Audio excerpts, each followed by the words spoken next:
Hi everyone, and welcome to Moxxie Life Coaching. I'm Michelle, and I'll be your host as we explore what life coaching is and how it can empower you to create and live your best life. We'll talk about topics ranging from our own self-defeating behaviors to getting to know our authentic selves. Together, we'll investigate a variety of self-coaching modalities and explore a wide range of topics relevant to getting the most out of the life that you are actively creating. New episodes will drop every Tuesday, so please subscribe so you don't miss out on the great hints, tips, and tricks, and generally awesome content that will help you create your best life. So welcome, and thank you for listening.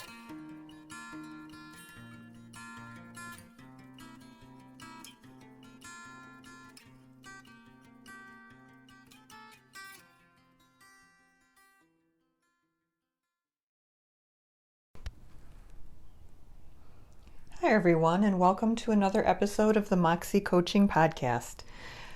Today we are going to talk about something that is probably going to seem a little bit random until we get to the punchline at the end. But trust me, I think it's an interesting story, and I think that it has a good lesson for all of us, and especially for those of us who at certain times in our lives have dealt with some social anxiety. One of my hobbies is genealogy, and I've been dabbling in it for a few years, and I just have found it really fascinating. I'm learning so much about history, and this is coming from someone who really detested history in high school and even to some extent in college. I just found it dry and could not for the life of me see why it was important or how it could possibly relate to me or my life as basically the center of the universe as a high school kid. And so it's been really interesting and really fun to see how wrong I was. Now, I used to have a certain level of social anxiety. And in retrospect, a good portion of what I thought was that social anxiety was really just a lack of interest in inane conversation, small talk. I'm not good at it and I really don't care for it all that much. But there were definitely also times when I felt out of place and awkward and uncomfortable. And most of the time, when I was having those feelings, they were related to not feeling like I fit in or not feeling like I was, quote unquote, good enough to meet the expectations of the people that I was interacting with. Like the mean girls in high school, the ones with the perfect hair and the perfect boyfriends and the perfect clothes, all of those things. That's, classic teenage angst, right?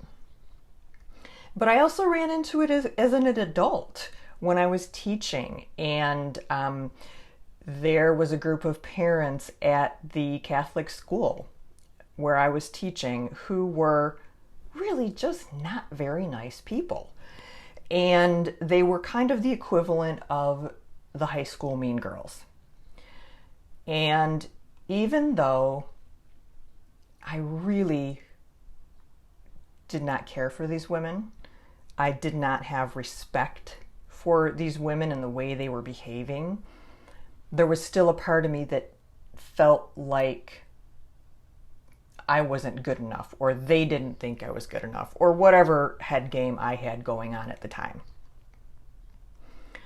And so I realized pretty recently how low my self-esteem must have been at those times in my life to have really wanted the acceptance of groups that in reality kind of made my stomach turn.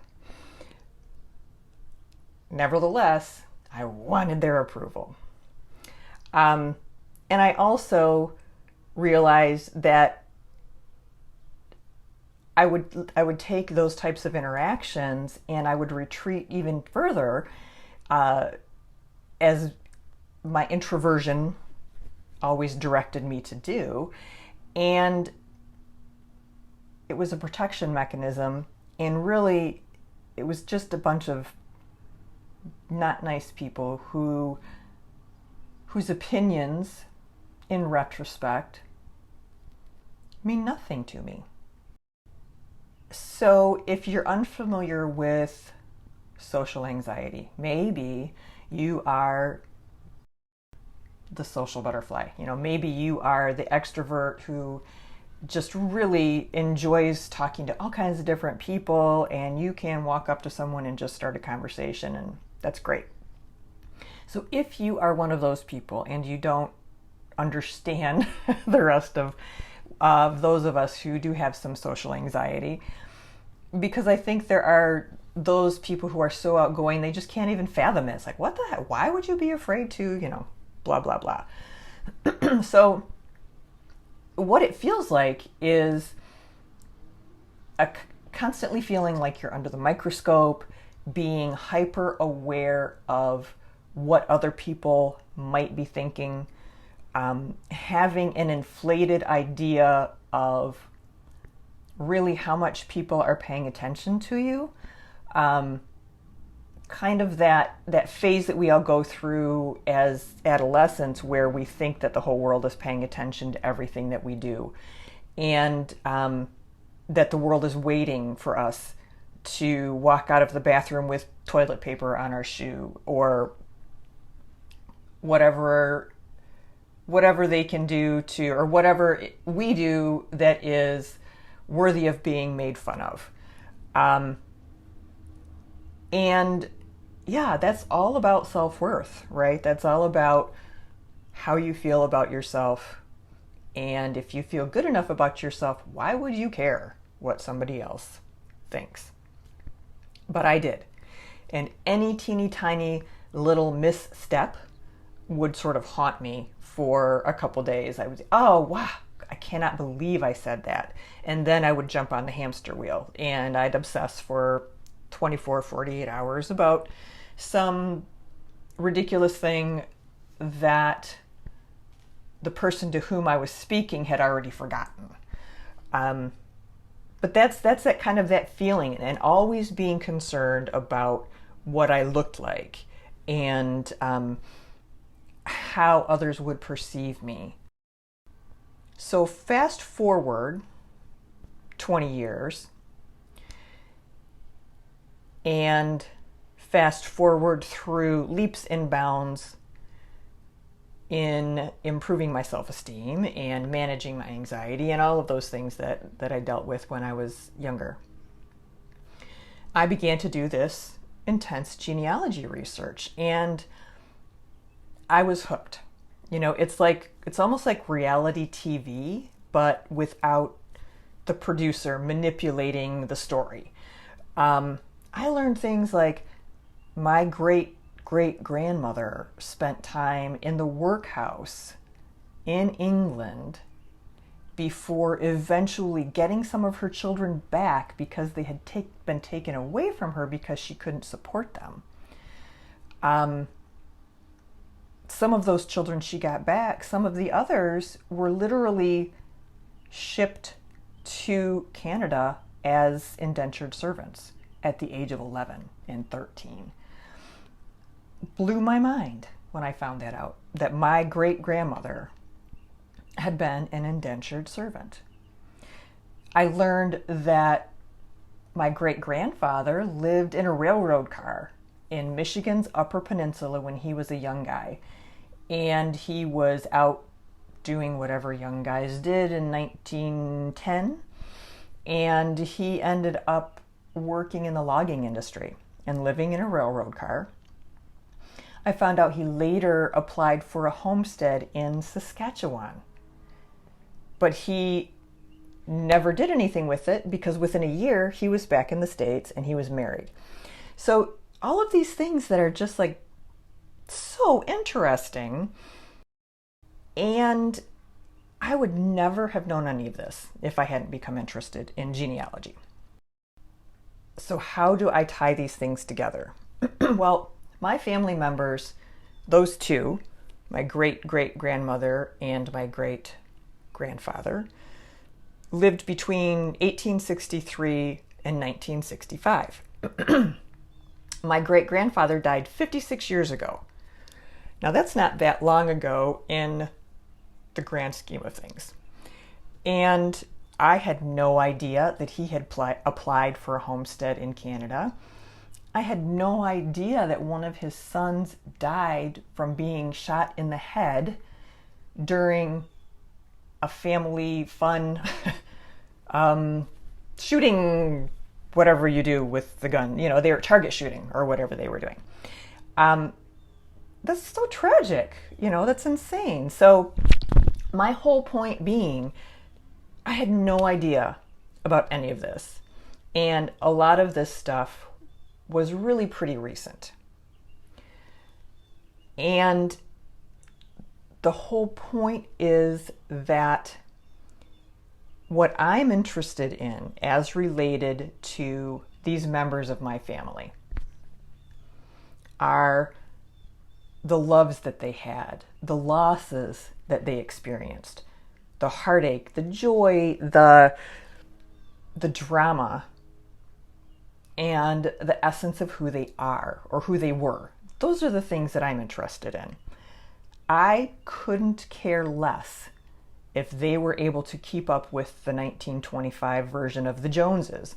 I couldn't care less whether they fit in. I couldn't care less whether they had been the biggest dorkwad in all of Michigan's thumb. I don't care.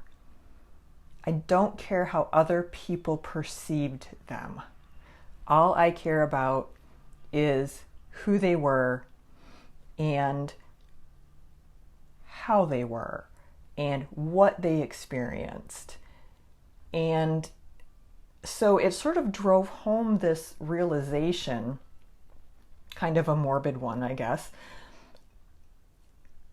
but a realization nevertheless that I guess it goes back to that, you know, in 1,000 years, nobody will even think about this, right? But it's a more immediate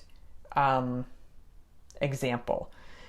So basically, if in 56 years, there are people on this earth who will all but have forgotten me completely, people for whom I am pretty much irrelevant or erased or non-existent, and those are my direct ancestors, who are the people who in theory should care the most about who I was and what I did and what my accomplishments were and all, you know, my heartache and my sorrow and yada yada.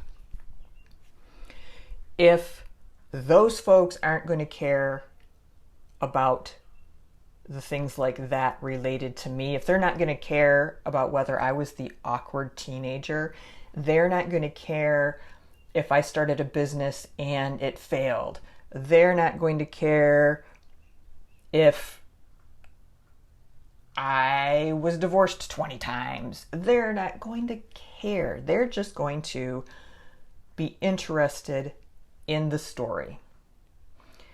And if they don't care, and they won't care, why in the heck would someone today give much credence to what the mean girls think?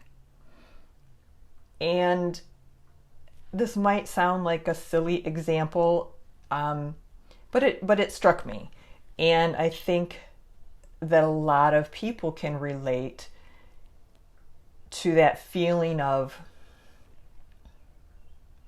insecurity, the feeling of wanting to fit in, the feeling of maybe wanting to do something with your life that you are afraid to do because of what others will think, or wanting to do something with your life, but you're afraid to do it because there's a possibility that you'll fail. If you fail, what will other people think? And this has been a long, slogging process for me to work through. And, today I'll go to the grocery store with no makeup on, which is something I never would have done 5 years ago, 10 years ago. Oh my gosh, 10 years ago, no way. So it has been a learning process. I have grown, and I still find myself in situations like in officially, quote, coming out with the knowledge, sharing the knowledge that I use the tarot as a part of my coaching. Because quite honestly, there was a part of me that was concerned about what other people would think. And then I decided that's okay.